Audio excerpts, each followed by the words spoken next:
Hey, I got something that's kind of a wet hop beer. It's Deer Cascade. Very hard to read that stuff.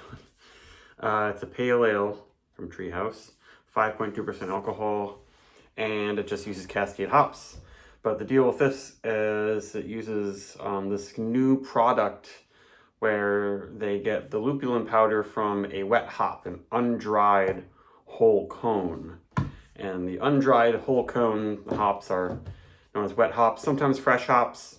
It's very unclear sometimes because sometimes when breweries say fresh hop, they mean just a freshly dried hop, like Sierra Nevada Celebration. So this one they say, actually it's not on the, they don't describe it on the can, but on their Instagram post they said that this company gets the wet hops and cryogenically freezes them to separate the plant matter from the lupulin powder, which is the flavor crystal active ingredient in hops.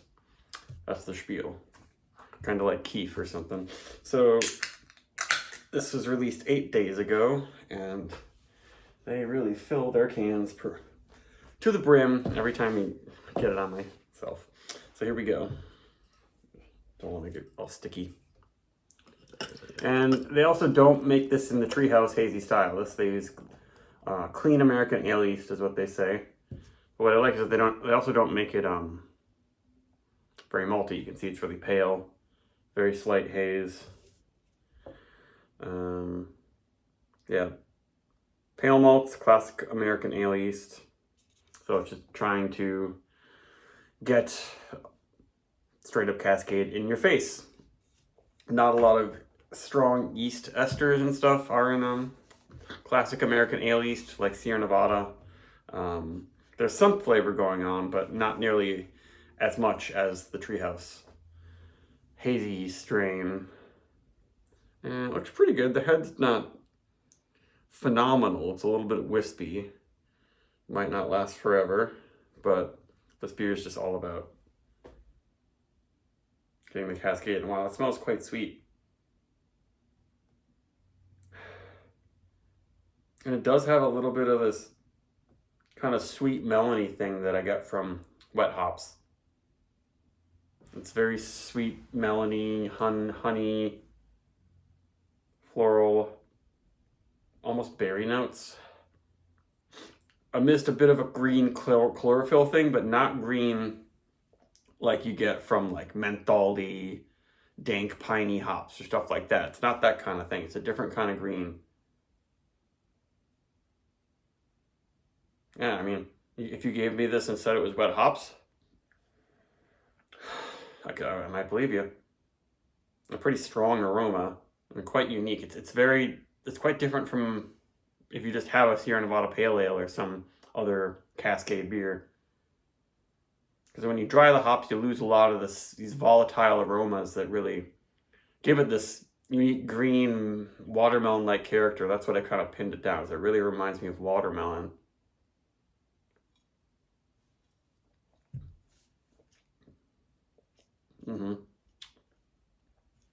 That's good. It's a little bit bitter.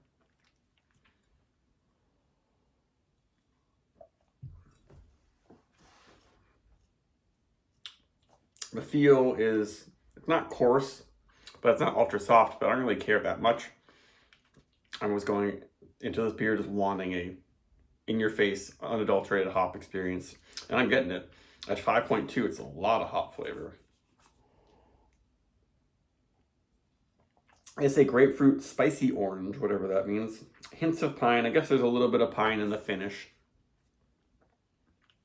And definitely, sort of a bitter citrus element to it for sure. But like ruby red grapefruit. Like not really bitter, not pithy at all. It's more of a zesty quality. Yeah, like citrus zest.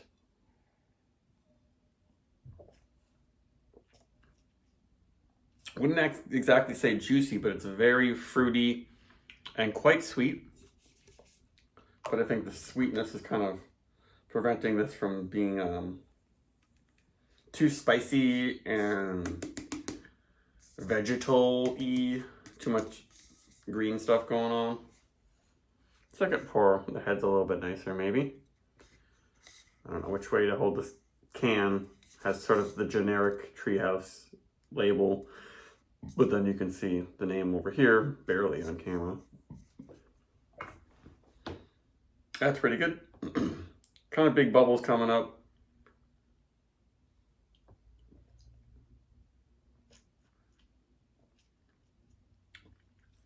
And so it's 5.2. Is it Sierra Nevada's like 5.6 or something? So this is pretty similar. Sierra Nevada's definitely got caramel malts in it, or crystal malts that add color, but I feel like this is besides that, it's kind of like if they're going for a really intense wet hop style Sierra Nevada, just only pale malts. And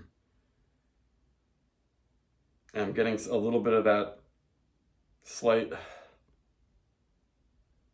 I don't know what to call it. There's slight esters in Sierra Nevada that kind of remind me of this. It's probably also just Cascade, but the yeast gives a little bit of like, for some reason I'm thinking bubblegum, but that would be way too strong of a yeast ester. It's more like a pear or something maybe.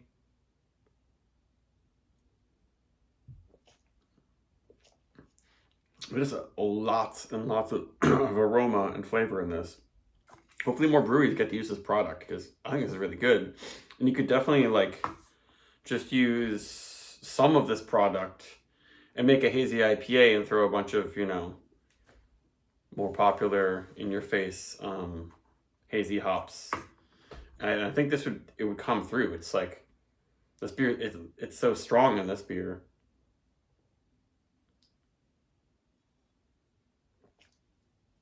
But when it comes to wet hops, so many breweries are trepidatious about making a hazy kind of one, but I've had some that were pretty successful.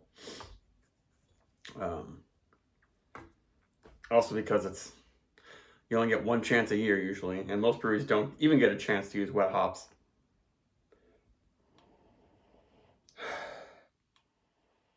Yeah, very, very citrus zesty. Very bright. But then that unique watermelon sort of element. Yeah, this is quite good. And really clean. I'm not getting any off flavors. But it is very fresh. And the bitterness is just spot on. I wonder if there's a slickness to it. That could just be the hop product. Is there a little diacetyl? I think like 3 years ago, my Untapped friend had this and was like, is there diacetyl? That's like a slight buttery flavor that can create slickness. The other flavors are kind of covering it up,